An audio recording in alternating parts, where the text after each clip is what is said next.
Give thanks with a grateful heart. Give thanks to the Holy One. To the Holy One. Give thanks because He's given Jesus Christ, His Son. His Son. Give thanks with a grateful heart. Oh, we give you thanks. मित्रों, प्रभु यीशु मसीह के मधुर नाम में आप सबों का मैं हार्दिक स्वागत करना चाहता हूँ। प्रभु का धन्यवाद हो इस मुबारक जीवन के लिए और उसके बेशुमार अनुपम आशीषों के लिए, इस जीवन के लिए, इस पल के लिए और उसके हर बातों के लिए, प्रतिज्ञाओं के लिए, पवित्र वचन के लिए और अनुभव के लिए, जीवन के उतार चढ़ाव और ज़िंदगी की हर बात के लिए परमेश्वर का धन्यवाद मैं करना चाहता हूँ। और परमेश्वर हमें जय के उत्सव में ले चलता है। दिन प्रतिदिन अलग अलग चुनौतियाँ आती है, लेकिन उसके बीच में परमेश्वर हमें उभारता है, हमें उठाता है और हमें बल देता है, हमें शक्ति देता है और हमें सिखाता है।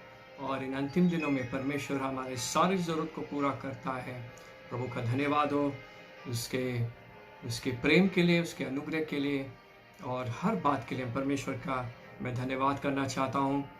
और पिछले हफ्ते हमने देखा था भजन 90:12 में हमने देखा था कि दाऊद कहता कि हमको अपने दिन गिनने की समझ दे कि हम बुद्धिमान हो जाए। और हमने पिछले हफ्ते ये भी देखा था कि हम अपने जो जीवन जो बचा है, हम उसमें एक सर्वश्रेष्ठ या उत्तम जीवन हम कैसे व्यतीत कर सकते हैं, ये हमने देखा था। जो भी जीवन है, हम नहीं जानते कितने दिन इस दुनिया में रहेंगे, कितने पल है, आयु है, हम नहीं जानते। लेकिन जो भी हमारे पास अभी दिन बाकी है और जो भी पल है हमारे पास, परमेश्वर चाहता है कि हम इस बात को समझे, हम बुद्धिमान हो जाए और हम अपने दिन को गिनने सीखे, पल को समझे कि परमेश्वर चाहता है कि मैं इस बात को मैं समझूं।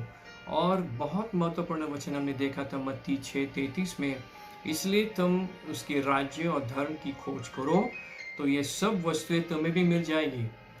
सो कल की चिंता ना करो, क्योंकि कल का दिन अपनी चिंता आप कर लेगा। आज के लिए आज का दुख बहुत है। प्रभु अपने वचन पढ़े जाने और सुने जाने पे बहुत आशीष और बरकत दे। आप अपना जीवन सर्वश्रेष्ठ बना सकते हैं, व्यतीत कर सकते हैं। कैसे कर सकते हैं कि आपको सीखना पड़ेगा।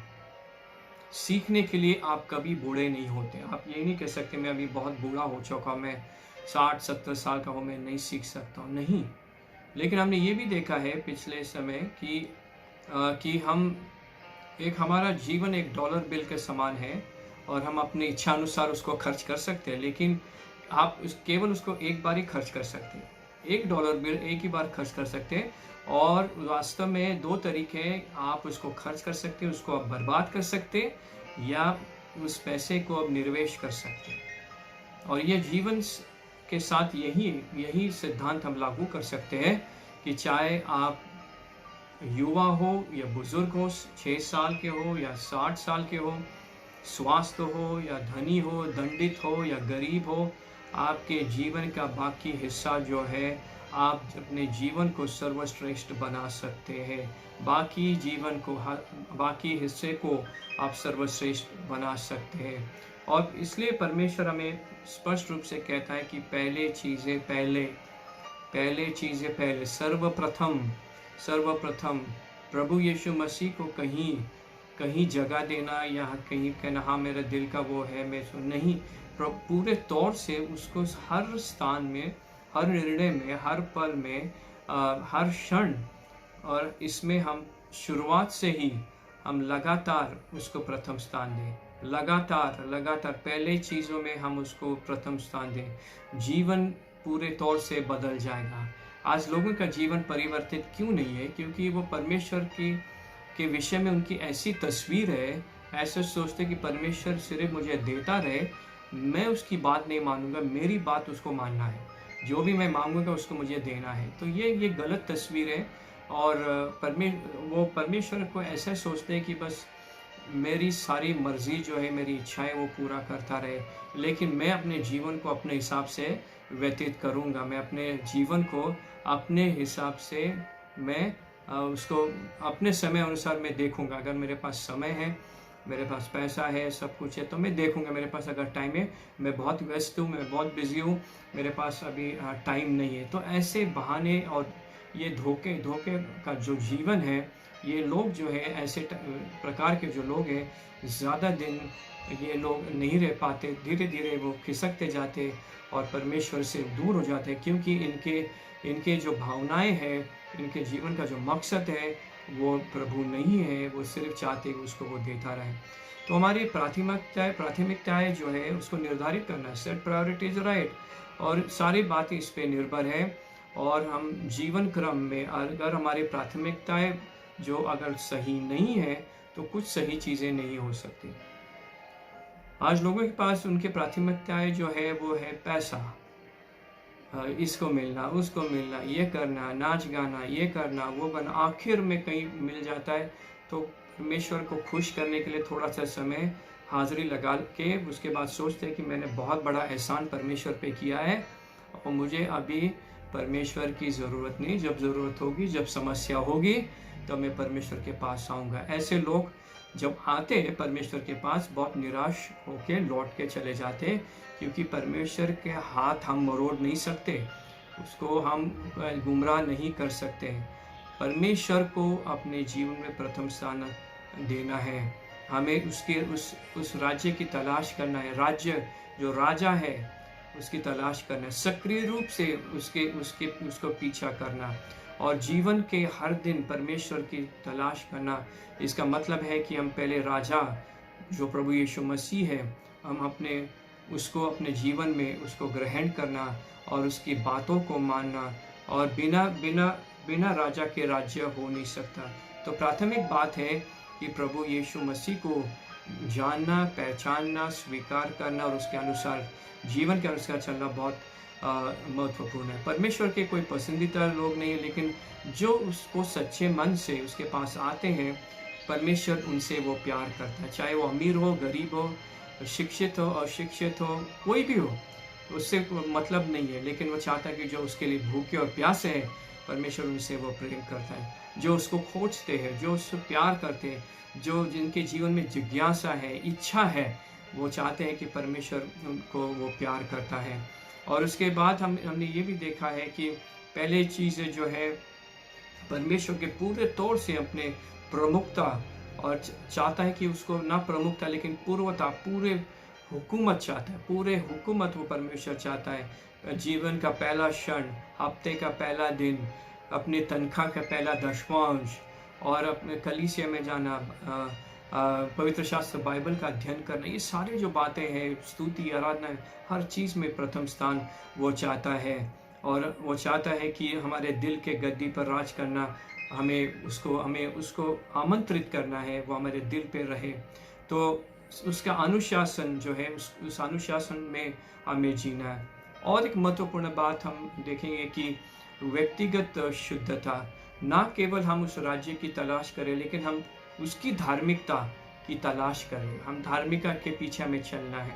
हमारी धार्मिकता नहीं कि हम बहुत अच्छे हैं, हम बहुत धार्मिक हैं, हम ऐसे हैं, वैसे हैं, और हम अपने विचारधारा, हमारे खुद के सिद्धांत हैं, लेकिन ये नहीं कि हम उसकी धार्मिकता की हम तलाश करें, इसके पीछे चले। और परमेश्वर चाहता है कि हम उसके चरित्र को हम अपनाएं, उसके प्रेम, उसके गुण, उसके जो बातें हैं, उसको अपने जीवन में हम अपने अमल करें। तो ईश्वर का राज्य को केवल भीतर से अनुभव करना नहीं है, बाहरी रूप से, लेकिन व्यक्तिगत रूप से, अंदरूनी रूप से उसके स्वभाव को हमें अनुभव करना है। और परमेश्वर चाहता है कि हर व्यक्ति का चरित्र जो है, वो जो चरित्र है अंदर से उत्पन्न होता है। जो अंदर जो है, अंतरात्मा जो है, अंदरूनी जो पुरुष है, उसमें क्या बात है, उसके अनुसार उसका जो बाहरी अभिव्यक्ति जो है, उस पर वो प्रभाव पड़ जाता है।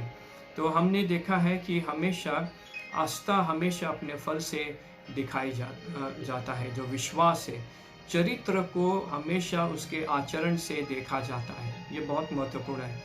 और हमने देखा है नीति वचन देखेंगे 20:12 में हमें बताते हैं, सुनने वाले कान और देखने वाली आंखें परमेश्वर इन दोनों को भी उसने बनाया है। तो हमें देखते हैं कि परमेश्वर के राज्य की तलाश, उसके पीछे जाना और उसमें हमें सक्षम होना, हमें मजबूत होना है।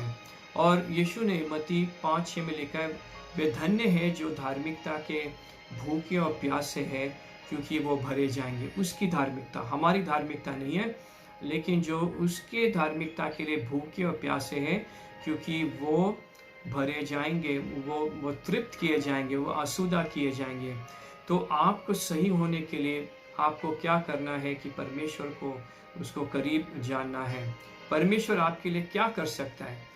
परमेश्वर ने उसने अपने जीवन कुर्बान किया है, और परमेश्वर आपके जीवन में दिलचस्पी चाहता है, और वो भीख नहीं मांग रहा है, लेकिन चुनाव और निर्णय आपका है कि क्या आप उसको आपके जीवन में आमंत्रित करना चाहते हैं, शासन चाहते हैं, और उसके शासन के अनुसार जो कायदे और कानून ये राज्य के वो लागू करना चाहते हैं या नहीं। वो बात आप पे निर्भर है। और एक महान दिन होगा जब आप आत्मा धार्मिकता और उद्धारकर्ता की धार्मिकता के बीच में अंतर को सीखेंगे। हमारी धार्मिकता और परमेश्वर की धार्मिकता, अगर उस अंतर को अगर हम समझे तो मैं सोचता हूँ वो बहुत एक मुबारक दिन होगा। फिलिपियों 3:9 में हम देखते हैं कि वो चाहता था और उसमें पाया जाए, प्रभु यीशु मसीह, पौलुस कहता है कि मैं उसमें पाया जाऊं, मेरी अपनी धार्मिकता नहीं जो कानून का है, लेकिन वो जो मसीह के विश्वास के माध्यम से है, धार्मिकता जो विश्वास से परमेश्वर का है। वो पौलुस स्पष्ट रूप से कहता है, मेरी धार्मिकता नहीं, लेकिन मैं चाहता हूँ कि परमेश्वर की धार्मिकता मेरे पे है। क्योंकि हमने 2 कुरिन्थियों 5:21 में लिखा, क्योंकि वो उसे हमारे लिए पाप बना था, जो कोई पाप नहीं जानता था, कि हम उसके अंदर परमेश्वर की धार्मिकता बन सकते। परमेश्वर की धार्मिकता, हमारी धार्मिकता नहीं। और यीशु मसीह जो पाप नहीं जानता था, लेकिन हमारे लिए उसने उस पाप को उसने उठाया। और एक महत्वपूर्ण बिंदु में बताना चाहता हूँ कि हम वास्तविक प्रगति को हम देखी जा सकती है जब हम परमेश्वर के राज्य, उस राजा को हम अपने जीवन में सर्वथा हम देते हैं, उसके धार्मिकता के पीछे हम चलते हैं, तो वास्तविक प्रगति, तरक्की को हम देखी जा सकती है। और अब प्रभु यीशु मसीह ने कहा कि ये सारे चीज़ें आपके साथ जोड़ी जाएगी। सारे चीज़ें जो आपकी ज़रूरत है, हर मांग नहीं, हर चीज़ नहीं, लेकिन जो चीज़ें हमारी ज़रूरत है, जब हम उसकी धार्मिकता की तलाश करेंगे, उसके पीछे चलेंगे, तो ये सारी चीज़ें आपके साथ जोड़ी जाएगी।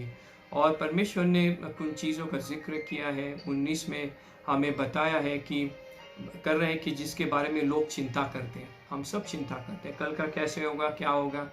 लेकिन अगर आप परमेश्वर के राज्य और उसकी धार्मिकता के पीछे आप चलोगे, तो आपको कल की चिंता करने की ज़रूरत नहीं है। इसका मतलब नहीं कि हम अपने कैसे भी हम जीवन को व्यतीत करें, लेकिन बड़े बुद्धिमानी से, बड़े निपुणता के साथ हम अपने दिनों को हम गिने और उसके अनुसार हम अपने जीवन को व्यतीत करें। 19 में हम देखते हैं, हमें बताया गया है कि लोग वित्त के विषय में, पैसे की चिंता करते हैं। और यहाँ लिखा है कि पृथ्वी पर अपने आप को खोजने के लिए नहीं रखना, जो पतंगा और जंग भ्रष्ट है, और जो चारों न चोरी और चोरी होती है।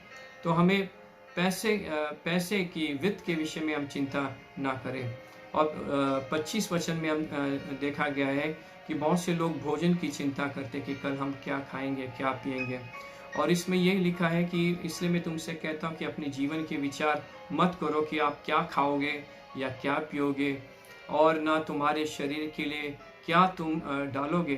क्या जीवन मांस से अधिक नहीं और शरीर से बढ़कर नहीं। लोग चिंता करते हैं, लेकिन अगर आप परमेश्वर के राज्य के खोज करोगे तो किसी भी चीज़ की आप चिंता ना करिए। भोजन की चिंता मत करिए। भोजन जो है, रोज़ का जो भोजन जो है हमारे जो टेबल पे आता है, मेज़ पे आता है वो परमेश्वर की ओर से है, जो हमें बल और शक्ति देता है कि हम मेहनत करके उस भोजन को हम प्राप्त करें। 27 वचन में हम देखते हैं, हमें बताया जाता है कि लोग अपने स्वास्थ्य के विषय में चिंता करते हैं, और इसमें ये लिखा है कि आप में से कौन सोचकर अपने कद में एक हाथ भी जोड़ सकता है। अपने कद में एक हाथ भी जोड़ सकता है, या कोई एक मात्रा भी बढ़ा नहीं सकता है। चिंता मत करें।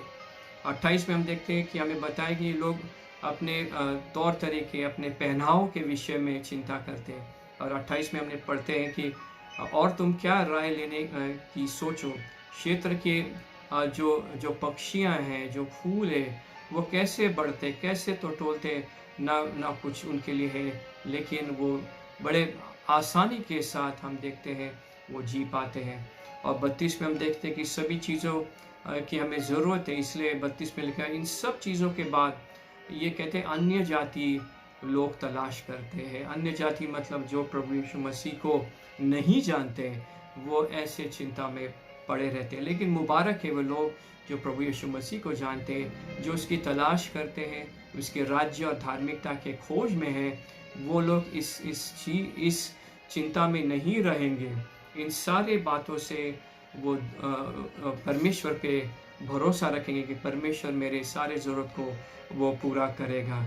हमारी चीज़ों की हमें आवश्यकता है, और परमेश्वर हमें रोज़ अच्छे चीज़ों से हमें तृप्त करता है। परमेश्वर ने हमें वादा किया है कि अगर आप मुझे, मेरे राज्य और मेरे धार्मिकता की खोज करोगे, तलाश करोगे, मेरे पीछे अपने जीवन में अपनाओगे, हर पल हर क्षण मैं तुम्हारे सारी ज़रूरत को पूरा करूँगा, सब चीज़ें मैं आपके करूँगा।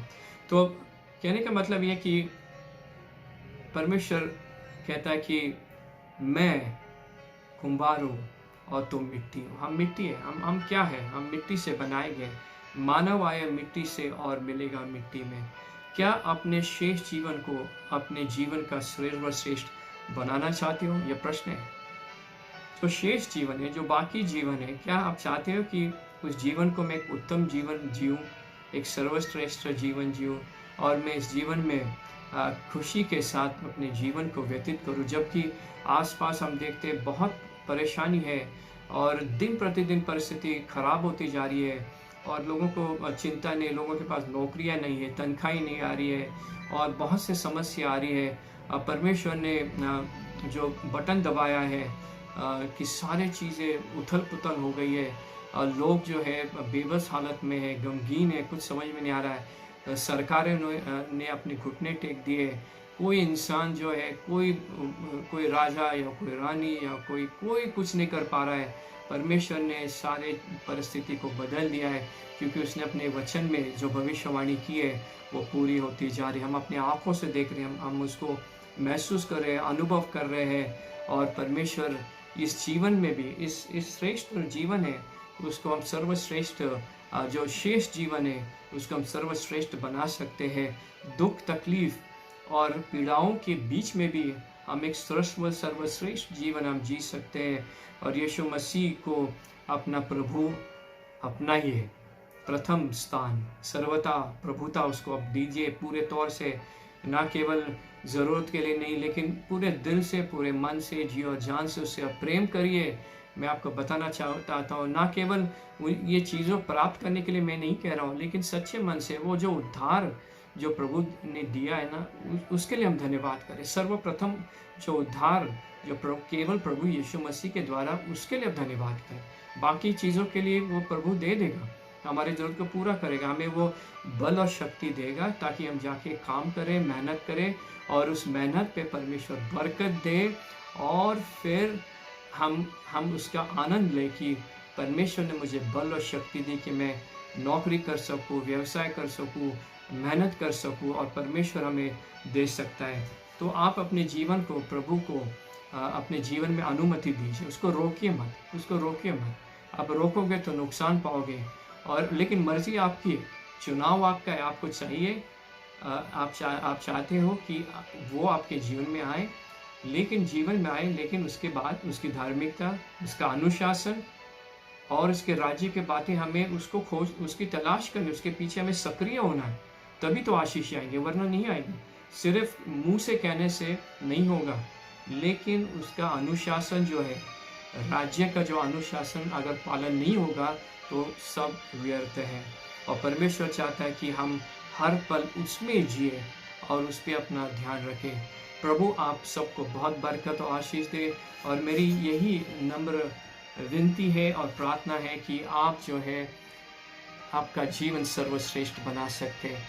ऐसे विकट परिस्थिति में भी आप प्रभु में अगर आप बने रहोगे, आप आनंदित रह सकते हो। परमेश्वर की असीमित शांति आपके जीवन में बनी रहेगी, लेकिन शर्त है कि आपको उसके साथ बना रहना है। उसको, प्रभु यीशु मसीह को, उसके राज्य, उसकी धार्मिकता में सक्रिय होना है, उस तलाश में रहना है, उसमें बने रहना है। तब परमेश्वर आपको बहुत आशीष और बरकत है। प्रभु आप सबके साथ बना रहे और मेरी यही प्रार्थना है कि आप प्रभु में बढ़ते जाएं। प्रभु आपके घराने पे बहुत आशीष और बहुत बरकत दे। प्रभु के आशीष में आप सब बने रहें। आमीन। शालोम।